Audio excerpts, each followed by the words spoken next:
जिसे मैं लेकर आ रहा हूँ सुबह 8:30 बजे और आप इसे देखेंगे बुधवार और शनिवार को।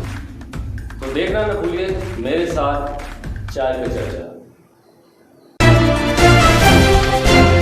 नमस्कार, MPIT न्यूज़ में आपका स्वागत है। मैं हूं आपके साथ अनिल विश्वकर्मा। आज हम फिर देख रहे हैं चाय पे चर्चा और हमारे साथ हैं एक खास शख्सियत डॉक्टर मरियम वोहरा। बहुत बहुत स्वागत है मैडम आप सब। दरअसल ये मैं आपसे जानना चाह रहा हूँ कि डॉक्टर के रूप में आपको सब लोग पहचानते हैं, एज ए ह्यूमन बीइंग आपको काफ़ी लोग देखते हैं। तो जब आपने ज़िंदगी की शुरुआत की तो डॉक्टरी पेशा अपनाना आपने क्यों समझा कि डॉक्टर ही बनना है? नमस्कार सबको। जैसे आपने बोला कि आपको क्यों लगा ऐसा कि आपको डॉक्टर बनना। जब हम पढ़ाई कर रहे थे, स्कूल में पढ़ाई कर रहे थे, तब एक स्कूल में कंपटीशन हुआ था बच्चों में। आपके भी बच्चे जाते होंगे स्कूल, तो स्कूल कंपटीशन में एक फैंसी ड्रेस कंपटीशन होता है। तो उस फैंसी ड्रेस कंपटीशन में मैंने एज अ डॉक्टर के किरदार को मैंने निभाया। और वो जो फ़ोटो स्कूल से हमें मिली, जब हमने एप्रन पहना था, हमारे गले में स्टेथोस्कोप था, तो वो फ़ोटो हमें इतना खूबसूरत लगा, तो हमने एक हमारा पैशन बना लिया कि हम इस ड्रेस में बहुत अच्छे लग रहे हैं तो हमें बड़े होकर भी यही ड्रेस पहननी है और हमें डॉक्टर बनना है। मगर जैसे पढ़ाई होती गई, उस समय 12th के बाद PMT हुआ करते थे। मैं 98 बैच की मैंने 12th दिया है। उस समय सिर्फ 6 मेडिकल कॉलेजेस हुआ करते थे मध्य प्रदेश में। तो उस समय हमारा PMT निकालना इट वाज वेरी डिफ़िकल्ट। सो हमने सोचा अब हम PMT नहीं निकाल पाए तो हम कैसे डॉक्टर बने, डॉक्टर तो बनना ही है। तो फिर हमने, हमारे फैमिली फिजिशियन थे, खंडवा की हूँ मैं, वहाँ से उनसे मैंने मिला कि डॉक्टर साहब आपने क्या पढ़ाई की है? तो बोले मैंने तो आयुर्वेदिक किया है। तो मैंने कहा मुझे तो कभी मालूम नहीं था कि आप आयुर्वेदिक डॉक्टर हो, क्योंकि आप तो हमें हर चीज़ दवाई देते हो, सब करते हो। तो उन्होंने बोला इसके कोर्स अलग होते हैं। तो मैंने कहा इसमें दाखिला कैसे मिलता है? तो बोले इसकी रोज़गार निर्माण एक पेपर आया करता था, अभी भी आता है, वीकली पेपर आता था। तो उसमें आप उसको देखते रहो, उसमें कहीं ना कहीं पे इस कॉलेज के एडमिशन्स निकलेंगे। तो फिर हमने उस कॉलेज वहाँ पे हमने अप्लाई किया, तो हमारा BHMS bachelor of homeopathic and medicine surgery में हमारा दाखिला हुआ। तो बस हमारी ख्वाहिश जो थी कि हमें डॉक्टर बनना है, तो हमें दाखिला भी मिल गया और हम डॉक्टर बन भी गए। एक तो ये है जैसे BHMS आपने बताया, ये डॉक्टर के रूप में जब हम पेशेंट एज ए पेशेंट हम बात करें, कोई भी व्यक्ति तो वो सोचता है कि नहीं MBBS का जो टैग है वही डॉक्टर है। हाँ, आपने सुना होगा ना कि सर्कल ऑफ लाइफ, जिस चीज़ के आप शिद्दत से, जिस चीज़ के लिए आप फॉलो करते हो, कहीं ना कहीं आपको लाइफ में इन रिटर्न आपको मिलती है। तो हम डॉक्टर तो बने BHMS डिग्री के साथ। आज हम प्रैक्टिस भी होम्योपैथी करते हैं। हमारी पर्सनल जो प्रैक्टिस है, हम जो मरीज़ देखते हैं, हम मरीज़ों को होम्योपैथी मेडिसिन ही देते हैं। मगर हमको कहीं ना कहीं लग रहा था कि हम वो चीज़ हमारी, जो हमें एक MBBS बनना था, या हमें शायद जो हम उसमें आगे हम और क्वालिफाई होते, तो हमें लगा वो चीज़ हम नहीं कर पाएंगे पूरा। मगर हमारी शादी एक ऐसे शख्स से हुई जो शहडोल के काफ़ी अच्छे बिजनेसमैन हैं, और उन्हें भी एक ऐसा मैच चाहिए था, उनको डॉक्टर से ही शादी करनी थी। तो जब हम उनसे मुलाकात हुई हमारी शादी से पहले, तो हमें लगा कि हमारा जो ड्रीम, जो हम हमारी पढ़ाई से नहीं पूरा कर पाए, तो ये बंदा हमारी लाइफ पार्टनर बनता है, तो हम इसके साथ ज़रूर वो हमारा ड्रीम, जो कि वो उनका भी ड्रीम था है कि वो हमारी ड्रीम और उनके ड्रीम जो है वो मिल गई। और वो इतना अच्छा, उसका जो कैनवास था वो इतना अच्छा हमने पेंट किया कि आज हम एक allopathic surgical medicine based hospital Shahdol में चला रहे हैं। हातिमी हॉस्पिटल चला रहे हैं शहडोल। एक चीज़ ये है कि अभी अगर देखा जाए, जैसे आपने अपने हस्बैंड के बारे में बात की, और सब लोग जानते हैं कि आपके पास सब कुछ है। जी। मुझे ये बताते हुए खुशी हो रही कि हमें भी किसी प्रकार की कमी नहीं है। उसके बाद भी आपको ये हॉस्पिटल के लिए बहुत मुश्किलें आई, क्योंकि सोसाइटी जो रहती है आपकी, वो सिर्फ आपके हस्बैंड और वाइफ तक नहीं रहती है। सोसाइटी में आपको हर चीज़ को साथ में लेकर हर चीज़ को आपको तालमेल बिठाना पड़ता है। जब हमने इच्छा जाहिर की, हमारे हस्बैंड ने और हमने, कि हमें एक हॉस्पिटल खोलना है, तो सबसे पहले बाधा जो आई थी वो हमें हमारी क्वालिफिकेशन से ही आई थी कि आप BHMS हो आप एक एलोपैथिक बेस्ड हॉस्पिटल कैसे चला सकते हो। तो मेरे हस्बैंड का हमेशा कहना रहता था कि जो बड़े बड़े ट्रस्ट है, जैसे टाटा का ट्रस्ट है, अंबानी का ट्रस्ट है, जैसे ग्वालियर में ग्रासिम का ट्रस्ट है, तो वो क्या MBBS डॉक्टर्स हैं, उन्होंने एक अच्छी सोच के साथ हॉस्पिटल की स्थापनाएं की थी। तो हम भी क्यों नहीं एक अच्छी सोच के साथ एक हॉस्पिटल की स्थापना कर सकते हैं। तो ज़रूर उसमें बाधाएं आई। हमारे जो डॉक्टर कलीग्स थे उन्होंने भी कई बार हमें सपोर्ट करने में पीछे हाथ हटाए, मगर फिर हमारा डेडिकेशन देखते हुए आज हमें कहने में बड़ा गर्व होता है, टचवुड, कि शहडोल के सारे डॉक्टर्स हमें सपोर्ट करते हैं, हमारे हॉस्पिटल में अपनी सेवाएं देते हैं और हम उनकी सेवाएं लेते हुए हमारे जो मरीज़ हमारे पास आते हैं उनको अच्छे से अच्छा ट्रीटमेंट देने की कोशिश करते हैं।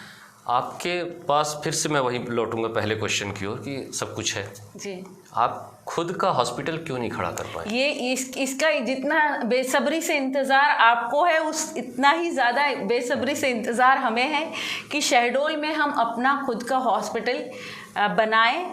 आज हम ज़रूर एक रेंटल बेस्ड हॉस्पिटल बिल्डिंग पे अपना हॉस्पिटल चला रहे हैं, मगर हमें भी लगता है कि हमारे पास कोई कमी नहीं है, ना लैंड्स की कमी है।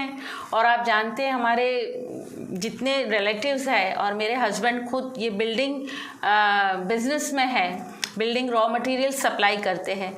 तो कहते हैं ना, जैसे कुछ चीज़ों का संकेत और किन्हीं चीज़ों का वक्त मुकर्रर रहता है, समय तो के साथ ही वो हमें ज़रूर लगता है कि वो जल्द ही वो समय और दिन आने वाला है जब बड़े मुल्ला जी फैमिली का अपना खुद का हॉस्पिटल होगा। ये जो हॉस्पिटल का नाम है हातिमी से रिलेट, मतलब ऐसा नाम क्यों रखा आपने? देखिए क्या है, लोग ये शहडोल शहर के लिए it was a very unique name कि वाई हातिमी हॉस्पिटल।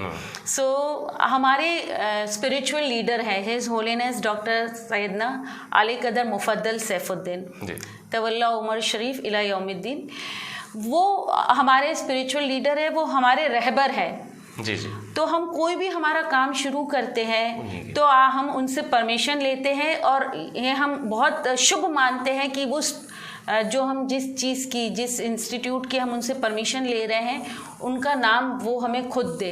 तो जब हमने उनके पास अर्ज़ करी थी कि सैयदना साहब हम हॉस्पिटल खोल रहे हैं और हमें नाम रखना है, तो हमने हमारे हिसाब से 3 नाम दिए थे। एक हमने नाम दिया था बड़े मुल्ला जी हॉस्पिटल, दूसरा नाम दिया था सैफी हॉस्पिटल, और तीसरा नाम दिया था मैकल हॉस्पिटल, क्योंकि यहाँ की जो माउंटेन्स है मैकल पहाड़ियाँ, तो हमने एक नाम वहाँ से लेते हुए लिया था।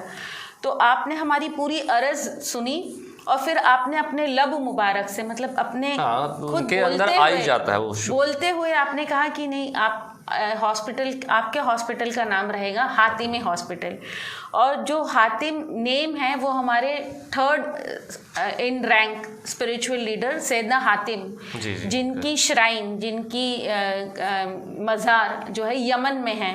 और उनके लिए कहा जाता था कि वो सखी थे और वो काफ़ी हीलर थे, सबके दुखों को तुरंत हील कर लेते थे।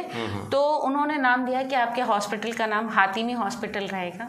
आप क्या सोचती हैं कि जिस तरह उन्होंने स्पिरिचुअल नाम दिया, जी, आप इतने मेरे ख्याल से लगभग 16 साल हो गए आपको, इन 16 सालों में आपने अपना जो सेटिस्फेक्शन है उसे पाया कि नहीं? सेटिस्फेक्शन तो ज़रूर हमने पाया है, बहुत अच्छे से पाया है, और बहुत कहना चाहिए कि जो सुकून वाला काम होता है वो हमने किया है। क्योंकि हमारे हॉस्पिटल में जब भी कोई मरीज़ चढ़ता है तो हमारे फ्रंट ऑफिस को हमेशा ये मेरे निर्देश रहते हैं कि आप जो भी आता है हॉस्पिटल में, तो आप सोचिए कि वो सुखी नहीं है, वो बहुत दुख में आया है, तो आप उसका पहले दुख हील करने में पूरा टीम लग जाया करो। और हमने इतनी पारदर्शिता रखी है हमारे हॉस्पिटल में कि हमारे रिसेप्शन के पीछे ही हमने पूरे रेट लिस्ट लगाए हुए हैं। आप लोग कभी भी जाकर हातिमी हॉस्पिटल देखेंगे तो तमाम रेट लिस्ट पीछे लगी हुई है। और हम जानते हैं कि मरीज़ आता है तो पहले देखता है, जैसे हम होटल जाते हैं तो हम वही खाना ऑर्डर करते हैं जो हमारे बजट में रहता है, मेन्यू कार्ड देखकर। तो हम हमेशा हमारे फ्रंट ऑफिस को कहते हैं कि मरीज़ आपके यहाँ आ रहा है तो उसने पीछे आपकी रेट लिस्ट देख ली है, आप पहले पैसा जमा करने में मत लगा करो कि आप पैसा जमा करिए, पहले उसका दुख दूर हील करिए। कर लिया करो। उसकी तकलीफ के हल करने में जो टीम लगती है डॉक्टर्स की, चाहे वो हड्डी वाला डॉक्टर हो, चाहे वो मेडिसिन का डॉक्टर हो, चाहे वो महिला रोग विशेषज्ञ हो, चाहे वो बच्चा रोग विशेषज्ञ हो, पहले आप उनको बुलाकर उनकी तकलीफ को दूर करिए और फिर पैसे की बात करिए। कई बार मैंने मरीजों से भी सुना है, कुछ लोगों ने कहा कि हम रात को कई बार पहुँचे और परेशान थे, वहाँ के स्टाफ ने हमको बोला कि ठीक है सुबह आप आई।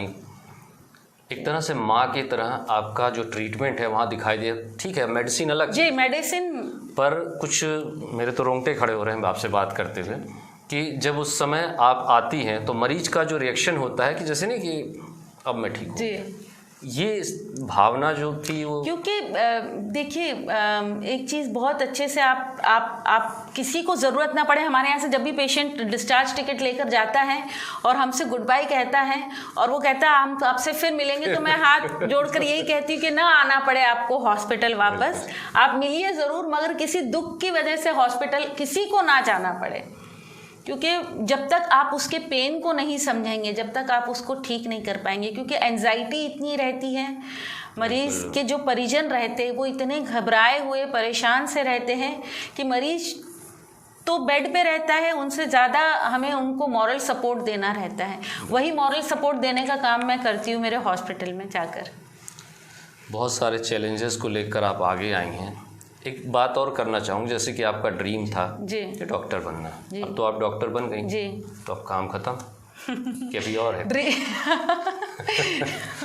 ड्रीम तो है, ड्रीम हर कोई अचीव कर लेता है, मगर ड्रीम के साथ क्या रहता है, जब आप कोई इंस्टीट्यूट चलाते हो या जब आप काम करने निकलते हो तो आपके साथ एक टीम चलती, चाहे कोई भी प्रोफेशन हो, उनका भरण पोषण, उनका सारी चीज़ वो आपको बहुत उम्मीदों से देखता है। तो मुझे ऐसा लगता है कि मेरे साथ जो हमारी टीम चलती है, हमारे साथ जो वर्कर्स हमारे चलते हैं, हमारी पैरामेडिकल टीम है, हमारी फ्रंट ऑफिस की टीम है, हमारी डॉक्टर्स की टीम है, तो मुझे ऐसा लगता है कि अल्लाह ताला मुझे इतनी रोज़ी दे कि कभी उन लोगों को मैं निराश ना कर सकूं महीने के अंत में। जी जी, के चलिए एक चीज़ लास्ट में समय हो चला है, तो लोग आपको देख रहे हैं, वो आपके हॉस्पिटल अगर आते हैं, पहली बात तो मेरे ख्याल से ना आए ज़्यादा बेहतर है, अगर आते हैं तो आप उनको क्या देकर लौटाएंगे? जी, मैं हमेशा यही कहना चाहूँगी, जो हमारे हॉस्पिटल आए हैं और जो हमसे कभी स्वास्थ्य लाभ लेना चाहें, तो आप एक विश्वास ज़रूर रख कर आइए कि जब भी आप फातिमी हॉस्पिटल आएंगे तो आपके साथ डकैती नहीं होगी। जो वाजिब है, जो वाजिब लगता है, इलाज में जितने पैसों की ज़रूरत रहती है उतना ही लगेगा। जो हमारे रेट बोर्ड्स जो डिस्प्ले करते हैं उतने ही आपको पैसे लगेंगे। और जो हम ब्लेसिंग्स की बात करें तो जो हम एक पॉजिटिव एनर्जी लेकर चलते हैं, हम जो हमारी नमाज़ें पढ़ते हैं, तो हम हमेशा यही दुआ करते हैं कि हॉस्पिटल में जो भी आए शिफा लेकर जाएं, वो ठीक होकर जाएं, जिसके लिए मैं बहुत जब भी करती हूँ तब भी करती हूँ। तो हमें ये लगता है, ये विश्वास हम दिलाना चाहते हैं जनता को कि हॉस्पिटल आने से आपको बहुत वाजिब दामों में आपका इलाज होगा और सुकून अल्लाह चाहेगा तो आप हमारे हॉस्पिटल से शिफा लेकर ही जाएंगे। बहुत बहुत धन्यवाद, बहुत बहुत धन्यवाद आपका। तो दर्शकों, मैं ये नहीं कहूँगा कि आप वहाँ जाइए, घूमने जाइए बस। पहली बात तो आपको भगवान करे ऐसी ज़रूरत ना पड़े, और जब कभी आप इस हॉस्पिटल जाएंगे, ऐसे तमाम हॉस्पिटल जब आप जाते हैं तो एक सुकून लेकर जाइए कि हम वहाँ से ठीक होकर लौटेंगे। विश्वास कायम करिए और ऐसी शख्सियत से हम हमेशा आपको रूबरू कराते रहेंगे। डॉक्टर साहब, आपका बहुत बहुत धन्यवाद हमारे स्टूडियो आने का, और ये बात हम यहीं पर समाप्त करते हैं। मैं आपको फिर बोल रहा हूँ कि हमारे इस कार्यक्रम को देखते रहिए। आपके अंदर, आपके आसपास अगर कोई ऐसा व्यक्तित्व आपको दिखाई देता है तो प्लीज़ हमें कॉल करिए, हम उनको यहाँ पर चाय पे चर्चा में ज़रूर बिठाएंगे। हमारे चैनल को लाइक, शेयर और सब्सक्राइब जरूर करें। अनुमति दीजिए, नमस्कार।